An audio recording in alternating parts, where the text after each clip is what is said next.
You ever looking around your house and you just come across some stuff that you forgot you had? Came across a whole bag of stuff I forgot I had. In fact, it's just video game stuff, but I thought it was kind of cool and I'd show you some of it. Back in the late 80s, Nintendo had Topps make them some cards and stickers or whatever. I can't really recall what they were. They look kind of like this, and on the back they had the top secret tips, man. They had like some dude. I don't know what's wrong with this card. Their printer must have slipped because it's all blurry. And it says, in Super Mario Brothers, hit the flagpole when the timer ends in 1, 3, or 6. You get fireworks and extra points. This one's kind of funny. Look at the Hammer brother right there. I don't know what they were thinking on that one. I mean, he basically looks like he's going to shit himself. He sees Mario coming and he needs to get the fuck out of there. There's an old Punch-Out one. What I thought was kind of funny about these cards is like the tips on the back did not represent what was on the front. Like on the back of this Punch-Out one, they got a double dragon tip. I don't get that one. Regular Mario cards. A lot of them were Mario orientated at the time. Link, Link, Link, Link, Link, Link, Link, Link. Bowser and Cheep Cheep and Bullet Bill. So I never understood why they called those stupid flying fish Cheep Cheeps. This is one I always thought was cool. I never peeled it off just because I thought it was cool. I don't have very many of those left. I do, however, have a ton of instruction books and posters. I like back in the day when you bought a video game because they gave you stuff. I mean, not only did you get a warranty card, you know, and an instruction book, but, you know, a lot of times they gave you a poster or, you know, a sticker or something with it. You know, you just don't get stuff like that anymore. This was, most of the time when you bought a Sega Genesis game, they gave you a poster. And it was pretty much, you know, I mean, as kids we thought it was cool as hell, but, you know, it was pretty much an advertisement for games that were already out there, or upcoming games. Here's the one for Golden Axe. Feel old now. It's printed in 1990. And you know, on the back they had like all the accessories and stuff that you could get. Coming soon, Michael Jackson's Moonwalker. I love that game. I don't know why, I just thought that was the silliest shit. I love the description they put underneath it. Save the kids from the clutches of evil Mr. Big. Transform Michael into a powerful robot. And they always had a number. I have no idea what that number is for down there. What's the first thing most people lost when they bought a game? And that was the instruction book. But some games, like Phantasy Star 2, they came with a hint book. I can't believe I still got this. This wasn't just a hint book. This like had all the maps and all the enemies and everything in it. Hints for every level. It's about 114 pages long.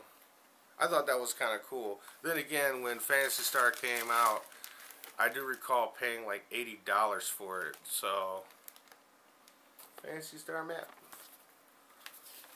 It's actually still in pretty good shape. And then on the back it gave you weapons and magic and all that kind of good stuff.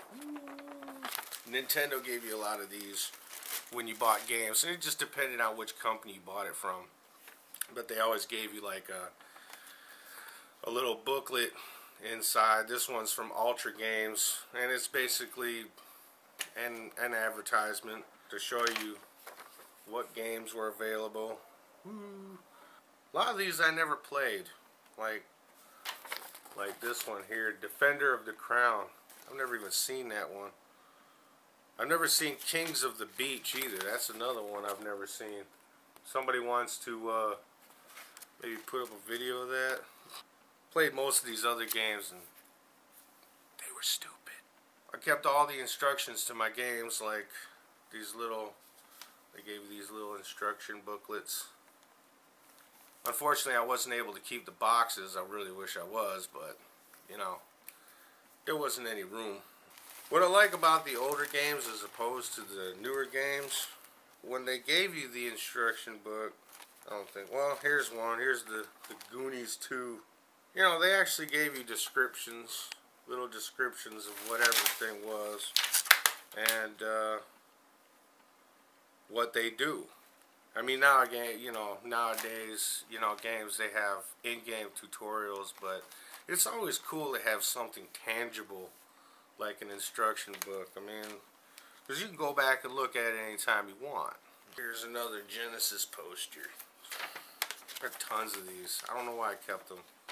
Oh, there you go. Altered Beast. Here's another little advertisement. Introduce 10 ways to heat up your Nintendo Entertainment System. Love that.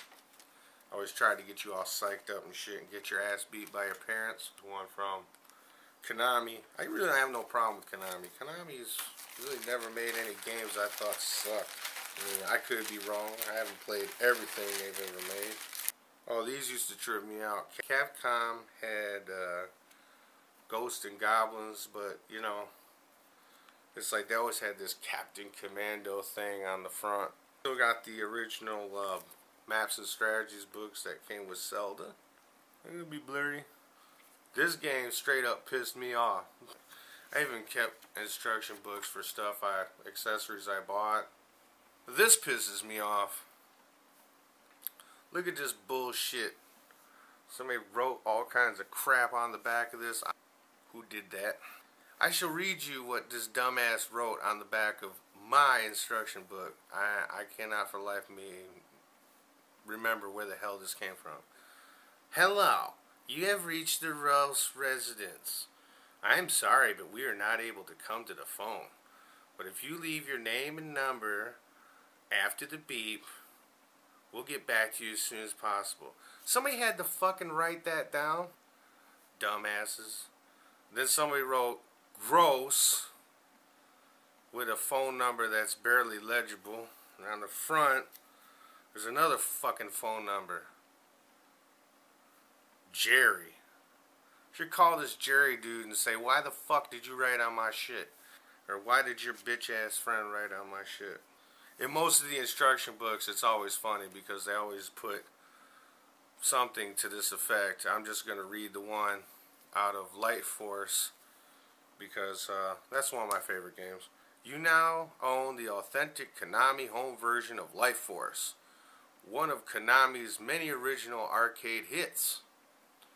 We suggest that you read the instruction manual thoroughly before playing the game. I don't know why they always said that they suggest you read the instruction manual. I mean, for those of us that remember the arcade, it's like you went into the arcade, you saw a cool ass game, you put a fucking quarter in it and you started playing. You didn't give a shit. You know, you were just like, it's cool. Let's play, let's try it out. And if it was something you like, you put another quarter in. I love some of the descriptions they give enemies. I mean, to me they don't make any sense, you know. This says that them Easter Island heads are actually called Amkark Handheads. Well, I'm not fucking around. That's what it says right there. I always called them Easter Island heads. They always had the bosses, you know. Sometimes they showed you all the bosses. Sometimes they showed you like up to like level 4 or whatever, and then the last boss would just be like a big question mark or something. I mean, this one is like, you know, Gollum. Then they had that big dragon thing. Cruiser Tetron. And the robot was Intruder. Intruder. I'm not bullshitting. Here it is. Intruder. I don't know if you can see that or not. Intruder. I thought about that name a long time. Yes, believe it or not, I have instruction books for all my games. And I also have everything that came with them. This was actually kind of funny. It's the Teenage Mutant Ninja Turtles arcade game. It's like on the back, they had a coupon for a personal pan pizza. I should take that bitch up there and say, give me my pizza. I even kept stuff like the Nintendo Power things they always put in every game. You know what? This actually doesn't have an expiration date on it. I should send this bitch in. Send me 12 issues of Nintendo Powers for just 30 bucks. Wonder if they'll honor that. Probably not. Yep, back in the day they used to give you posters, they used to give you little hint books, advertisements, and even maps. Nowadays you're lucky if you get anything with a game. You get a disc, and you're lucky to get that disc. Because pretty soon it won't even be a disc. You'll go purchase the game and they'll give you a little slip of paper and say, here, go home and enter that code. And then you'll have to wait, 3 or 4 hours for a download or something.